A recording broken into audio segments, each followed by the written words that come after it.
Never hold in a sneeze. A 30-year-old man tried to stop a sneeze by pinching his nose and closing his mouth. Immediately, he felt a popping sensation in his neck.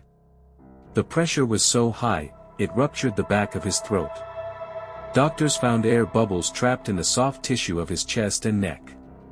He had to be hospitalized and fed through a tube for a week. Holding a sneeze creates pressure 20 times higher than normal.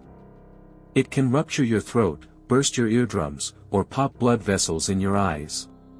Don't be polite. Just let it out. Subscribe to Body Files for more daily warnings.